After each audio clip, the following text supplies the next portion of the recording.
What is up, everybody? My name is Justin. This is Forever Self-Employed. In today's video, we are going to be talking about one of the biggest mistakes that a lot of people make when it comes to getting into business for themselves. But before we get into that, I do want to mention we are doing a 20% off sale on every product on our resource page until January 1st. Just use the code Uncle Sam at checkout.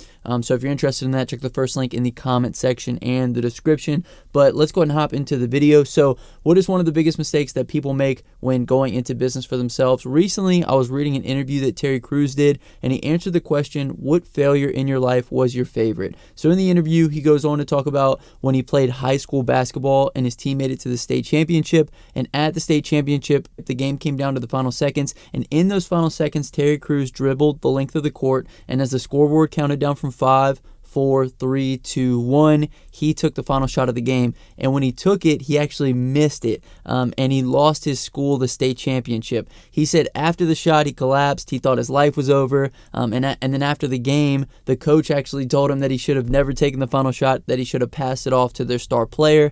And then for days after that, he was ridiculed by fellow students as well as teachers about how he had lost them the state championship. So he was obviously very upset about this, and about a week later, he said he was sitting in his room and a thought came to him, and the thought was, I took the shot. He said it was invigorating and exciting when he made the mental shift from I lost the game to I took the shot, because he realized when all the chips were on the line, he didn't leave his future up to anybody else. Win, lose, or draw, he took his shot. He said from that moment forward, he decided that if he was going to succeed or fail in anything that he did, it was going to be up to him because he had the courage to see it through either way. When I read that, it really spoke to me because essentially when we are starting a business, we are doing something very similar to what Terry did. We are calling our shot. Win, lose, or draw, we're taking responsibility, we're betting on ourselves, and we're choosing to succeed or fail on our own terms, right? So the biggest mistake that people make is not being able to actually come to terms with the fact that everything is on them and see it all the way through to either success or failure. And this looks like two things. People talking about starting their own business and never doing it, or the people who try things once and then when it fails, it's either someone else's fault or they never try it again. So first, let's talk about people who talk about doing something and never actually do it. So I get a lot of people on my channel who say, I'm starting my business in the spring, which is fine. You might actually be starting in the spring because it's currently winter right now. But why can't we start taking actionable steps now to move in the direction of starting our business in the spring? So this is my question to all my spring people. You might actually be starting in the spring. You might be taking these steps, but this is just going to be a friendly reminder to you guys of what you can be doing to move yourself in that direction. So some of these steps may look like actively learning about what you want to do, like pressure washing, window cleaning, whatever the case may be, or practicing with equipment, or learning about marketing, or trying different marketing methods, or adapting to whatever season we're in and offering a complimentary service that makes sense within that season, like Christmas light hanging, gutter cleaning, snow removal, things like that.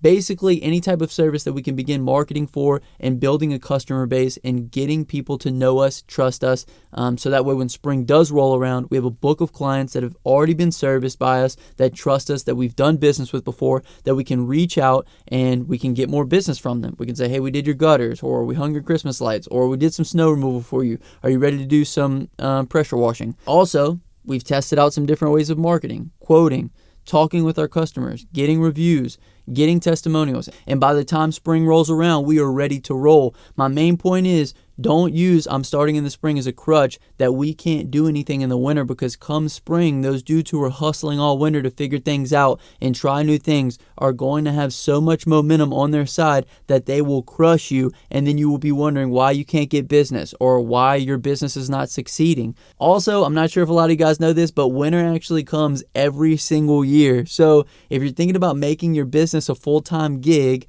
we need to figure out this whole winter situation. Unless you plan on just saving up all year and then taking November through January off, let's start figuring these things out now and start up some positive momentum for ourselves, right? Because it's going to be coming every year. Let's figure out what the plan is this year. The second group is I tried X and it didn't work, so it doesn't work. I passed out close to 4,000 flyers to get my first about 15 jobs. These are rough numbers because that was years ago, but imagine if I would have passed out 250 flyers and said, this whole flyer thing doesn't work. I'm not going to do it anymore. I wouldn't be talking to you guys right now. I wouldn't be talking to you guys today. I would have never landed my first commercial job off of flyers in a neighborhood. I would have never got one job off of a flyer and then got put into the neighborhood Facebook page and landed 5 more customers in that neighborhood. If we don't succeed at first, we must tweak until we find what is successful, and that applies for pretty much any area of business. It doesn't just apply for marketing. Or if you try Nextdoor, you try Facebook ads, or you try Google ads, or you try to build a website and it's not successful, it's not necessarily that what you're doing is the reason why you're not successful. Maybe it's you need to find things, and you need to tweak things, you need to learn things. Maybe you're one tweak away from X amount of jobs, right? Because if 256 flyers get you one job and you pass out 250, you were 6 flyers away from landing a job, and you never know how close you are. It's kind of like that meme where they have the mountain and the guy digging towards the goal at the other end of the mountain, and he stops right before he hits the gold. You never know how close you are, so you must tweak until. So for my guys thinking about starting, do like Terry Crews did and call your shot. Decide that your success or failure is on you because no one else can take your shot for you. And then decide, win, lose, or draw, you will remain relentless in pursuit of what it is that you desire. And if you made it this far in the video, the word of the day is going to be call your shot. So if you comment down below, call your shot, I will hashtag you a real one. I know it's a phrase, it's not necessarily a word, but if you guys are interested in getting anything off the resource page, like I said, 20% off for the rest of the month. Use code Uncle Sam. Check out the first link in the comment section and the description. Use code Uncle Sam at checkout. But my name is Justin. This is Forever Self-Employed. Thank you guys for watching. Hit the thumbs up button if you guys enjoyed it, and I'll catch you guys in the next one. Till next time, hustle hard and get that money, baby. Peace.